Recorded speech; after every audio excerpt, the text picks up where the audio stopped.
Quiero preguntar si Rainbow Six es un juego fácil para los principiantes, sobre todo en el competitivo. Is it an easy game? I don't know. I think every game are difficult to get into it if you want to become a professional.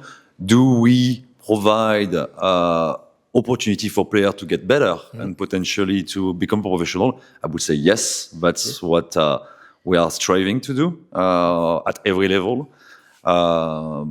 That's part of the focus as well of our regional team, all around the world, is how to provide to beginners more opportunity to experience Siege in their local, in their country, with their friends, if they want to have a first taste, to potentially become better and better. And finally, if they are relentless, if they are improving their skills and they are passionate about the game, yes, they could become a professional. So I don't think Rainbow Siege is more difficult than every other game. It's just that there is a lot of steps that those players need to do before potentially become a professional player.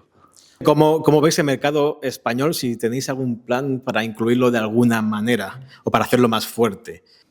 I can go a little bit. So when it comes to, we look at things mostly for the European perspective at a tier 1 level. But when it comes to the challenger circuit that we introduced, how we are going to consolidate our tier 2 circuit, there are opportunities for Spanish players. And I think a great example of how things are developing in Spain lately is how Team Heretics recently picked up a roster that was coming into the Six Invitational through the open qualifiers. So, of course, they are now looking to secure their slot in the regional leagues for next season, but it's showing that there is clearly potential for a Spanish-based organization to make a splash in there. And I will say that for us, because part of the development team of Siege is also based out of Spain in Barcelona, we'll always try to keep an eye out on how we can continue to support that part of our ecosystem. And there is an opportunity to make a major or invitational in Spain, or is this impossible?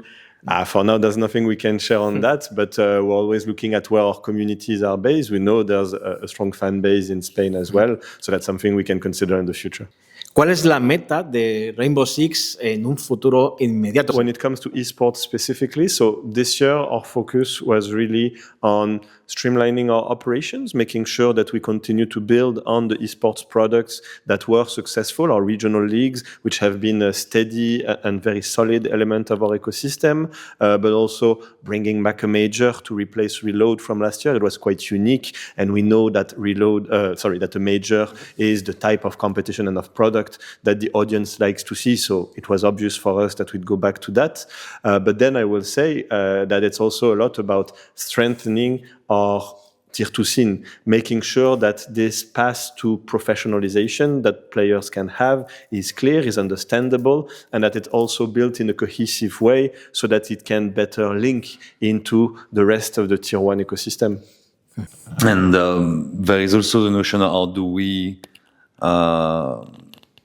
work to have a more sustainable environment as well for every stakeholder within the esports, Rainbow Six esports activity.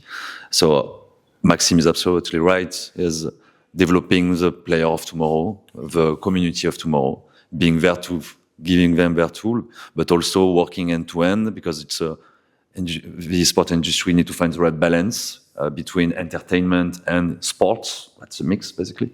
And we're striving more and more to find this balance from a financial and competitive point of view as well. So that's, I think, what is going to be at stake, and also being always here to showcase Rainbow Six as a game as its best, because what matters for us mainly is showcase the game.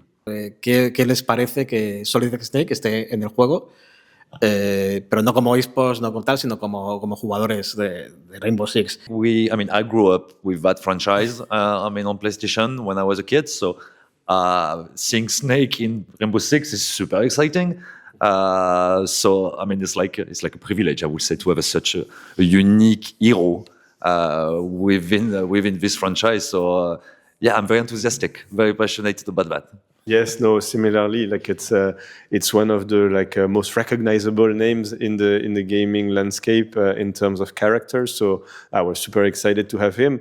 And from an esports standpoint, I'm quite curious to see what space he's gonna find, because he brings in a unique gadget, unique tools to the game. So I'm very curious to see how he will find his niche and how prevalent he will be in pro play. Y por fin, además, podemos verle con Sam Fisher. No, but yes, it's the two iconic heroes when it comes to infiltration. We remember that when those two games were going big, it was always about comparing like the infiltration style gameplay of those two games and seeing that both of them find a unique place. So no, it's super exciting to see that. And I think the dev team had a blast working on the cinematic, just giving them this bro kind of moment, like clapping hands as they meet. It felt very satisfying to see those two heroes in such a context.